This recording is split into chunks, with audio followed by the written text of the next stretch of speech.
Dubai के तेल के बिजनेस पर काला अंधेरा मंडराने लगा, क्योंकि दुबई की जमीन में तेल का लेवल कम होना शुरू हो चुका है और शेखों को इस बात की परेशानी हो गई। इसलिए वो चाहते थे कि वो अपना इंफ्रास्ट्रक्चर ऑयल बिजनेस से कन्वर्ट करके टूरिज्म में प्रमोट करें, ताकि अगर तेल का बिजनेस ना भी रहा तो टूरिज्म से अरबों दौलत कमा सकें। इसलिए क्राउन प्रिंस मोहम्मद बिन राशिद मखदूम ने 14,000 करोड़ रुपए का एक प्रोजेक्ट सोचा।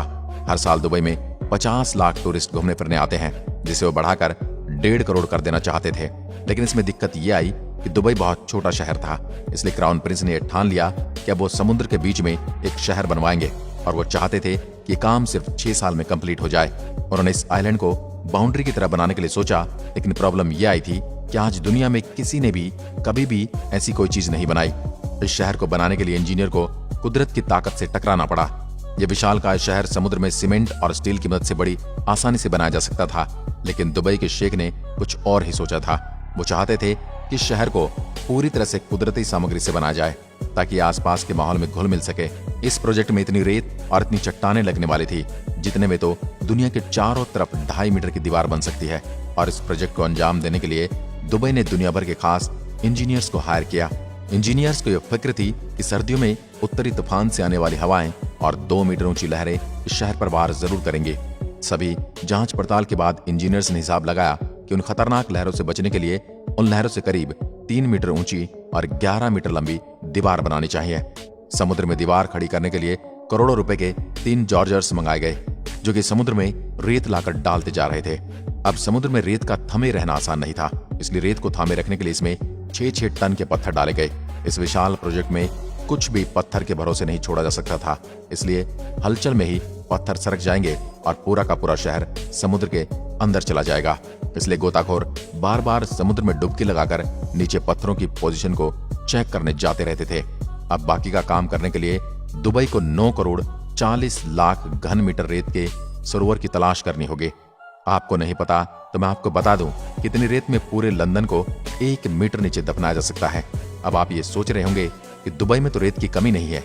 दरअसल मैं आपको बता दूं कि दुबई में जो रेत है वो बहुत ही बारीक रेत है, जो कि समुद्र में बड़ी आसानी से बह जाएगी। इसलिए इंजीनियर मोटे कणों वाले रेत को ढूंढने में लग गए। इंजीनियर्स को पूरे 6 समुद्री मील दूर सागर तल में मिली रेत को पाइप के जरिए 6 मीटर प्रति सेकंड के हिसाब से समुद्र में छिड़कना शुरू कर दिया। अब काम तो ठीक से चल रहा था, लेकिन इंजीनियर्स को शक था कि क्या उनका यह आइलैंड ठीक डिजाइन से बन रहा है। लेकिन दुबई के पास इसका शक दूर करने का उपाय 606 किलोमीटर पर अंतरिक्ष में था।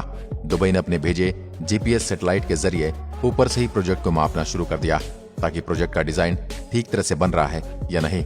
और इस तरह प्रिंस दुबई भी अपने इस ड्रीम प्रोजेक्ट पर घर बैठे ही नजर रख सकते थे। अब प्रोजेक्ट तो खत्म होने के कगार पर था, लेकिन ऐसे प्रोजेक्ट में जब काम खत्म हो जाता है तभी कोई ना कोई प्रॉब्लम जरूर खड़ी होती है।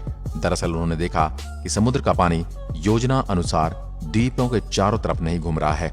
लोगों ने इस आइलैंड के छोटे से हिस्से के लिए भी लाखों डॉलर खर्च किए थे, और अगर ठहरे हुए पानी को तो वो बिल्कुल बर्दाश्त नहीं करेंगे। इस समस्या का समाधान इंजीनियर्स को जल्द ही ढूंढना होगा। इसका सॉल्यूशन इंजीनियर ने ये निकाला कि वो दीवार के अंदर 2 छेद करेंगे, तो इन होल्स में से ताजा पानी बहकर चारों तरफ फैल जाएगा, और दूसरी तरफ भी एक ऐसा ही होल करना होगा ताकि पानी बाहर निकल सके। अब जैसे जैसे प्रोजेक्ट को खत्म करने की डेडलाइन पास आती जा रही थी, वैसे वैसे इंजीनियर्स अपने काम को अंजाम देने के लिए लगे हुए थे। अब 12-12 घंटे काम करने वाले एशिया के 40,000 वर्कर्स को काम में लगाया गया था। इन लोगों को 48 डिग्री की झुलसती गर्मी में काम करना था। इस प्रोजेक्ट में 51 अलग अलग कॉन्ट्रैक्ट्स, होटल, बिल्डिंग्स, सड़कें वगैरह बनाने के काम में लोग जुटे थे। आपको ये बात हैरान कर देगी कि बिक्री शुरू होने से पहले ही 3 दिनों में सारे के सारे मकान बिक गए। इनमें से सबसे महंगा मकान $12 लाख का था।